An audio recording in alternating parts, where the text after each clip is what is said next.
Hello दोस्तों, स्वागत है आप सभी का आपके अपने यूट्यूब चैनल ऑनलाइन स्टडी में। आज मैं लाई हूँ आप लोगों के लिए कुछ नए प्रश्न एक प्रैक्टिस सेट के माध्यम से, जो आपके आने वाले सभी प्रतियोगी परीक्षाओं के लिए उपयोगी प्रश्न होगा। आप किसी भी प्रतियोगी परीक्षा की तैयारी करते हैं, हमारे चैनल के सभी प्रैक्टिस सेट्स के माध्यम से आप अपनी तैयारी को आगे बढ़ा सकते हैं। तो आज हम देखेंगे कुछ ऐसे प्रश्न को जो हमारे आने वाले सभी प्रतियोगी परीक्षाओं के लिए इम्पोर्टेंट होगा। इसके लिए चैनल पे जो नए हैं चैनल को सब्सक्राइब जरूर कर लें, साथ ही साथ बेल आइकन को भी ऑन कर लें, जिससे हमारे आने वाले सभी वीडियो का नोटिफिकेशन आपको समय से और सबसे पहले मिल पाए। तो चलिए हम देखते हैं इस प्रैक्टिस सेट के कुछ नए प्रश्नों को। इससे पीछे का प्रैक्टिस सेट आपको मिल जाएगा चैनल के प्लेलिस्ट में, वहाँ पे बनी हुई है, उसमें सारी वीडियो डाली हुई है।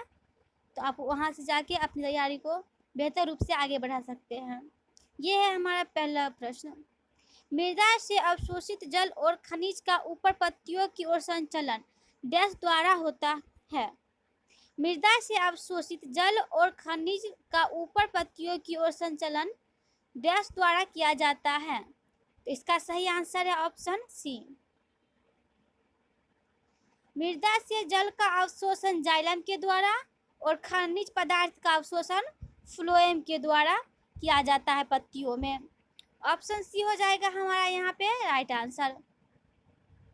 अगला प्रश्न है, तंत्रिका तंतु किसकी रोधी ट्यूब द्वारा परिबद्ध होती है। क्वेश्चन नंबर सेकेंड, तंत्रिका तंतु किसकी रोधी ट्यूब द्वारा परिबद्ध होते हैं। इसका सही आंसर है माइलिन। तंत्रिका तंतु माइलिन रोधी ट्यूब द्वारा परिबद्ध होती है। ऑप्शन सी हो जाएगा हमारा राइट आंसर। अगला प्रश्न है, वायवीय श्वसन के दौरान ग्लूकोज का 1 ग्राम मोल कितनी ऊर्जा उत्पन्न करता है। क्वेश्चन नंबर थर्ड है, वायवीय श्वसन के दौरान ग्लूकोज का 1 ग्राम मोल कितनी ऊर्जा उत्पन्न करता है। तो इसका राइट आंसर होगा 38 एटीपी। 38 एटीपी ऊर्जा उत्पन्न करता है। ऑप्शन बी होगा हमारा इस क्वेश्चन के लिए राइट आंसर। अगला प्रश्न है, प्रकाश संश्लेषण का स्थिर यौगिक है। प्रकाश संश्लेषण का स्थिर यौगिक कौन है। इसका सही आंसर है ग्लूकोज। प्रकाश संश्लेषण का स्थिर यौगिक होता है ग्लूकोज। अगला प्रश्न है, परावैंगनिक विकिरण के कारण डैश कैंसर होता है। परावैंगनिक विकिरण के कारण कौन सा कैंसर होता है। इसका सही आंसर हो जाएगा त्वचा कैंसर। परावैंगनिक विकिरणों के कारण मनुष्य में त्वचा कैंसर होता है। ऑप्शन सी हो जाएगा हमारा राइट आंसर। अगला प्रश्न है, मानव नेत्र की रेटिना में कोण अधिक कहाँ केंद्रित होते हैं। मानव नेत्र में रेटिना में कोण अधिक कहाँ केंद्रित होते हैं। इसका सही आंसर है सिलिया पिंड पर। मानव नेत्र में रेटिना में कोण सिलिया पिंड पर अधिक केंद्रित होते हैं। ऑप्शन सी होगा हमारा राइट आंसर। अगला प्रश्न है, जलीय पौधों में सामान्यतः सुविकसित होते हैं। जलीय पौधों में सामान्यतः सुविकसित होते हैं। तो इसका सही आंसर है संवहनी तंत्र। जलीय पौधों में सुविकसित होते हैं संवहनी तंत्र। Option B. अगला प्रश्न है हमारा, कौटिल्य किसका सलाहकार था। कौटिल्य किसका सलाहकार था। इसका सही आंसर है चंद्रगुप्त मौर्य का। कौटिल्य सलाहकार था चंद्रगुप्त मौर्य का और उसका प्रधानमंत्री भी। अगला प्रश्न है, मिस्र में अबू सिम्बलेम का मंदिर किसे समर्पित है। मिस्र में अबू सिम्बलेम का मंदिर किसे समर्पित है। इसका सही आंसर होगा भगवान सूर्य को। मिस्र में अबू सिम्बलेम का मंदिर समर्पित है भगवान सूर्य को। ऑप्शन बी होगा हमारा राइट आंसर। अगला प्रश्न है, मध्यजीवी महाकल्प को प्राचीन काल में कितने मिलियन वर्ष पूर्व होना माना गया है। क्वेश्चन नंबर 10 है, मध्यजीवी महाकल्प को प्राचीन काल में कितने मिलियन वर्ष पूर्व होना माना गया है? इसका सही आंसर है 210 से 70 ईसा पूर्व।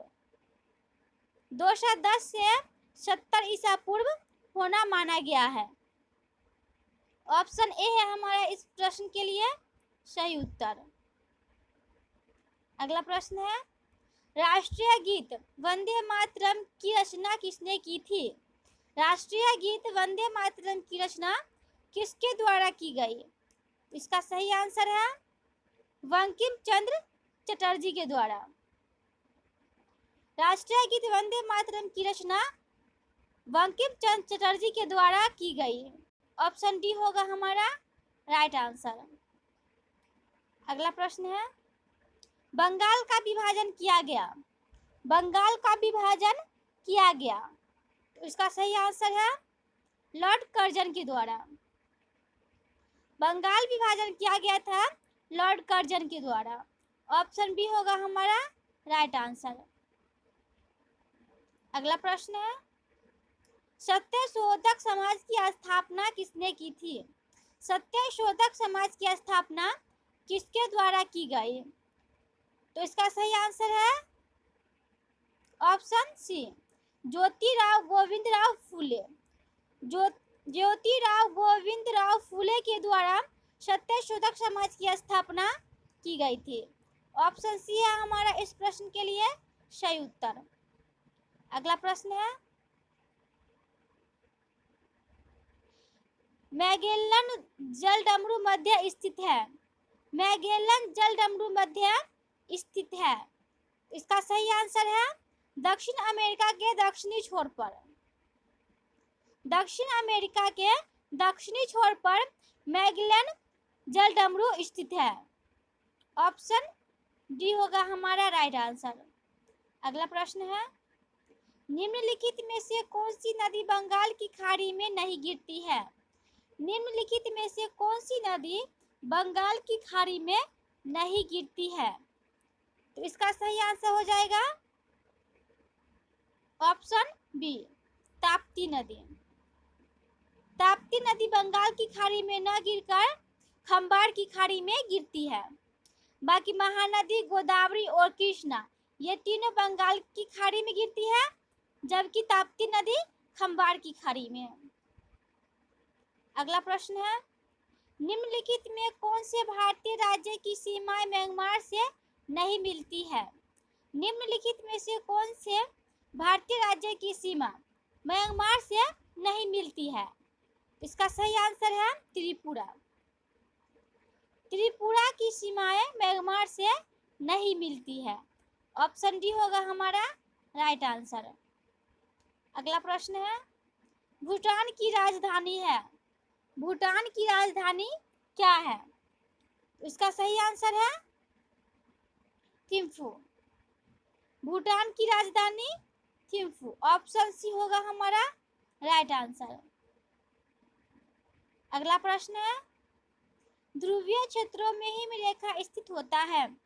ध्रुवीय क्षेत्रों में हिमरेखा स्थित होता है, इसका सही आंसर है समुद्र तल पर। ध्रुवीय क्षेत्रों में हिमरेखा स्थित होता है समुद्र तल पर। ऑप्शन ए होगा हमारा राइट आंसर। अगला प्रश्न है, निम्न में से किसने सेंट्रल हिंदू कॉलेज खोला था, जो बाद में बनारस हिंदू विश्वविद्यालय बना? किसके द्वारा सेंट्रल हिंदू कॉलेज खोला गया, जो कि बाद में बनारस हिंदू विश्वविद्यालय के नाम से अभी है? इसका सही आंसर है पंडित मदन मोहन मालवीय के द्वारा। पंडित मदन मोहन मालवीय के द्वारा सेंट्रल हिंदू कॉलेज खोला गया था, जो कि बाद में बनारस हिंदू विश्वविद्यालय से प्रसिद्ध हुआ। ऑप्शन ए होगा हमारा राइट आंसर। अगला प्रश्न है, और इस वीडियो का, इस प्रैक्टिस सेट का हमारा ये अंतिम प्रश्न होगा। तो इसे आगे के वीडियो का नोटिफिकेशन आपको चाहिए तो आप लोग चैनल को सब्सक्राइब जरूर कर लें और साथ ही साथ बेल आइकन को भी ऑन करें, जिससे आने वाले सभी वीडियो का नोटिफिकेशन आपको समय से मिल पाए। किस ग्रह का नाम प्यार की रोमन देवी के नाम पर रखा गया? किस ग्रह का नाम प्यार की रोमन देवी के नाम पर रखा गया? इसका सही आंसर है वीनस का। वीनस ग्रह का नाम प्यार की रोमन देवी के नाम पर रखा गया। ऑप्शन डी होगा हमारा इस प्रश्न के लिए राइट आंसर। ये था हमारा इस प्रैक्टिस सेट का अंतिम क्वेश्चन। तो चैनल पे जो नए हैं चैनल को सब्सक्राइब जरूर कर लें, साथ ही साथ बेल आइकन को भी ऑन कर दें, जिससे हमारे आने वाले सभी वीडियो का नोटिफिकेशन समय पर और सबसे पहले आपको मिल पाए। तो चलिए हम मिलते हैं आप लोगों से कुछ नए प्रश्नों के साथ, एक नए प्रैक्टिस सेट के साथ, जो आपके आने वाले सभी प्रतियोगी परीक्षाओं के लिए उपयोगी प्रश्न होगा।